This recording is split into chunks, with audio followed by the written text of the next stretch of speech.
Good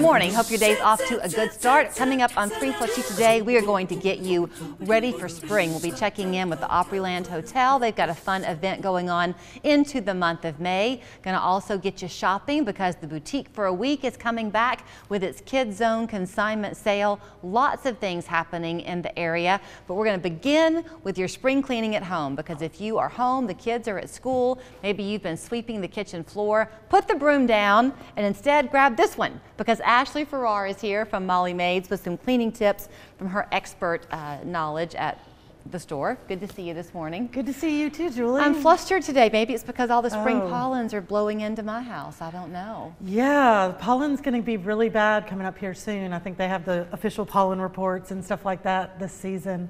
But the biggest thing you can do, and I know it sounds terrible because it's beautiful outside, is keep your windows closed. I know you say that every year, and that really is heartbreaking. I know, but the pollen is just going to blow in, and then you've got this yellow dust all over your house. That same yellow that's on your porch is getting into your house, and it's getting into your air ducts. If you have any kind of allergies at all, it is just about the worst thing you can do. So it seems like I have an ongoing conversation with my husband, and I don't know why I keep saying it, because it doesn't work. We'll clean, we'll thoroughly clean. And then I'll say, you know what we ought to do is we ought to start having a designated day where Monday we clean the front porch and Tuesday we clean the back porch, and you know, break it up a little bit. Yeah, because then it's manageable. But life kicks in and we don't do it. Right. But if it's easy to clean and if you have the proper tools, you're probably more likely to keep up with it. True? Right, very true. If you have the tools you need and you're not always going to get something, it's also having them in one location. Don't spread stuff around your entire house. Right. So that you're always collecting your tools before you need them. Right. Okay, so you've given me the brooms. Yep, big broom, little broom. Here's what I like about these. This would be functional for me. They're lightweight. Very lightweight. Most of our tools are very lightweight.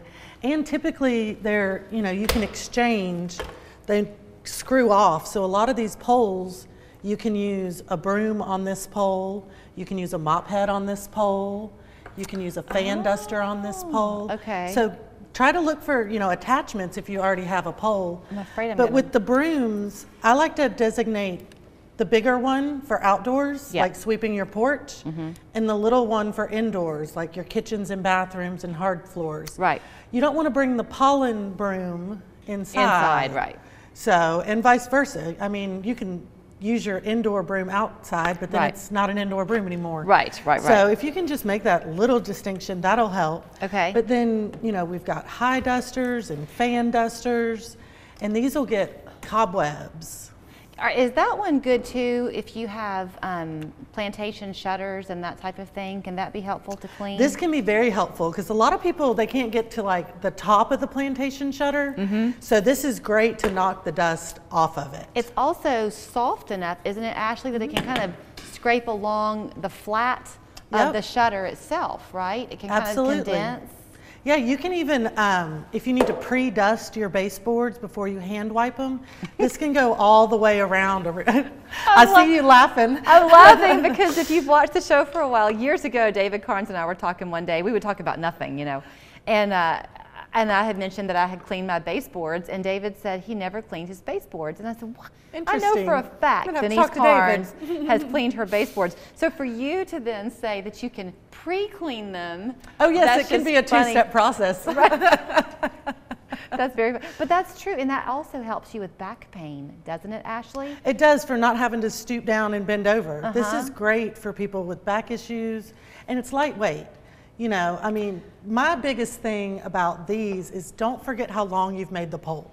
If you're doing something really tall, watch out for that back end. You don't want to hit a pole window to knock stuff out, go through a window, grandma's favorite bowl, you know, whatever. Right.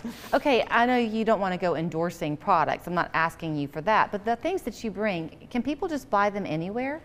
Oh yeah, I mean, we order in bulk, but pretty much anything here on this table can be bought at a home improvement store or something of the likes. These poles are painter's poles. Oh, okay. So, I mean, this, and you can screw, watch the link. watching the TV, You could screw one of those paint rollers on here. These poles are great. Okay, one thing that you do bring that I think is not typical are these microfiber cloths. I don't know why I love the ones you bring so much, but I do because you can tell that things are going to grip onto this. They're not the super soft microfiber. Yeah. You want to get the toughest microfiber you can find because it's going to last longer. Microfiber is great because it doesn't have any lint to it, and you can wash and reuse it. So if you want to invest, how do you know what's tough?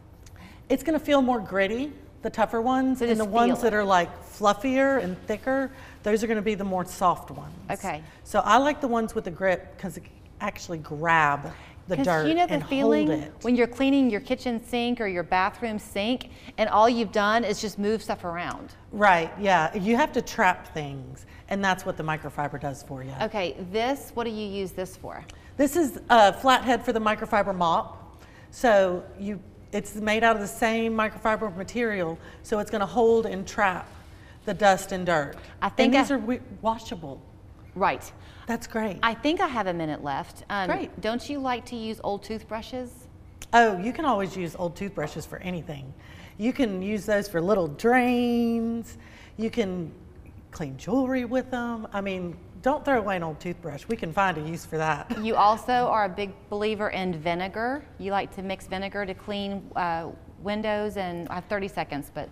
Yeah, we can do windows and mirrors. Vinegar's really good for that, but it doesn't have a sanitizing purpose to it. So I wouldn't use it to clean and sanitize anything, but if you want to shine mirrors, it's great on chrome, like in the bathrooms. That's going to be kind of a finishing touch. So she loves to come and just kind of give you some tricks of the trade. The best trick of the trade is if you want to let her team come out to clean your house, they will do it to your liking. So if you want your whole house, great. If you need just help with your kids' bathrooms and the kitchen, they'll take care of that too. If you call 892-MAID or go online, mollymaid.com, they'll be happy to help you.